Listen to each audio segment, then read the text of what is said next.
What was your biggest oh shit moment in life or in the teams? Do you have any takeaways or learn a lesson from it? Dude, I've got too many of those. We'd be here for 4 hours. We talked about all my oh shit moments. I'll tell you one of my first oh shit moments. We were on a hit in Iraq, my first deployment. In knowing your gear. We had these old push-to-talks you would mount, and they had a toggle right here. And the issue with mounting your push-to-talk there with that toggle is your sling runs over to 45. So I'm in the back of the Humvee, me, Nick Check, Kyle Milliken, Dave Fajo, Cole, all the boys, we're all in the back. And I have my gun slung, and it presses this thing down right at the moment where I decide I'm going to call one of my bosses a fucking idiot. And I wasn't wrong for saying it. I mean, he was definitely being a fucking retard, but I said it. And I was like, God, he's such a fucking idiot. Like, what a fucking asshole. And all the guys looked at me and their eyes are bugged out of their head. And they're like, they're this. And I was like, what? He's like, what? Like, he is a fucking asshole. And I just kept saying it. Oh, no, and man. they're like, they couldn't even get the words out. I was like, what? And he's like, you're fucking hot micing. I was like, who's hot micing?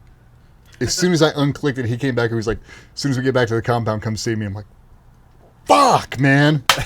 Okay, yeah, 19 years old, stormtrooping around Baghdad, hot mic and talking shit about your boss. I'm like, yeah, man. And we had an honest conversation, and yeah, I didn't do that again. That's why we do really good push-to-talk covers now. Yeah. With Coke bottle caps and the whole thing. And yeah, you don't want a hot mic. It's even worse if you do it under canopy. But oh, man. Yeah, that was definitely one of my Everyone's yelling, you're just flying around all fat, dumb, and happy. Yeah. Oh, I'm not hearing anything on comms. Yeah. No one said anything in forever. Yeah, nobody said anything at 10,000 feet. This is weird. Yeah. Yeah. I think probably, one of mine was we were, flying to go do a target. I'm sitting in the door, helicopter, got my quad knots on, just hang out, long flight, so I'm just kind of chilling. Honestly, kind of enjoying just like the scenery. Like looking out, I'm like, oh man, it's really nice out here. Then all of a sudden it's like, hey, 20 minutes out, right? And you're like, oh, cool, gearing up. Right when they said 20 minutes, nods, black. And I'm just go, oh no. I'm like, dude, what am I can't see in. It's pitch black. My nods are out. I just was sitting here just staring out, immediately I started thinking to myself, I was like, dude, I don't have another set of nods with me. Like this piece of equipment, I'm like down hard. Like I am ineffective now. Got up there, wiggled stuff around, boom, they came back on. I was like, phew. But that was like an oh shit moment where I went, hey, what's my fallback if this goes out? And we're talking about these critical systems where I'm like, this legitimately was, you are no longer, you are a problem now, right?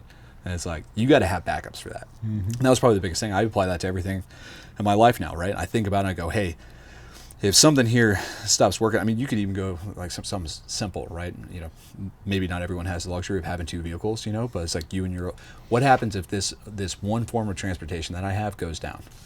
My life stops, right? Mm-hmm. What are my backups? Do I understand like how to use the bus or any of that? It's like, understand if there's that critical piece and it fails you and you only have one, dude, classic thing in the teams.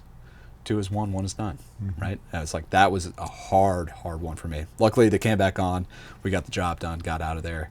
But from there on out, I always threw up backup pair of nods, and the 2 tubes, which actually had the battery inside them, just in case. I was like, hey, it's not what I want to have, but at least I can see, man.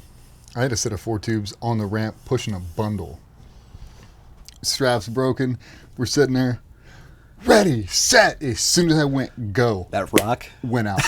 Yeah. What do? Push it. You got to get out, man. Right out of the plane. Launch it, set drogue, and they're not working. I'm like, maybe I'll swap my batteries. I'm chasing it, and then I feel this. Yeah, popped your line.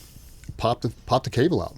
Nods aren't going. Mm-hmm. If you've never tried to put in a cable inside of 4 tubes under a parachute while making comms. With a 400-pound barrel attached to your chest? With a 400-pound barrel attached to your chest. I'd love to see someone on the internet do that. Yeah.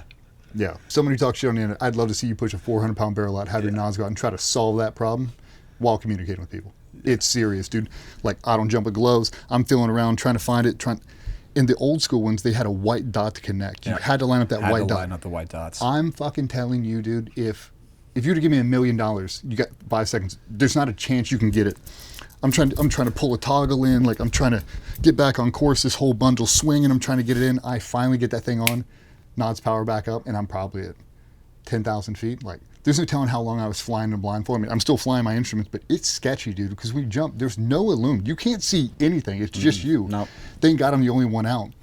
But I have to find the DZ and put the bundle on the DZ for everybody else to follow. It's like, there's so much shit going on. So what I do now, I wrap rigger's tape around the entire thing. I put it in. I double tie it. If you look at the ones in the back of my 4 tubes now, there's gaffer's tape that's wrapped up, sealed all the way through, so it will not ever pull out. That's my lesson learned. Yeah. I'm never doing that again. Let's learn, if it's critical, make sure it's not going to fail you. Yeah. And if it is going to fail you, maybe have a backup.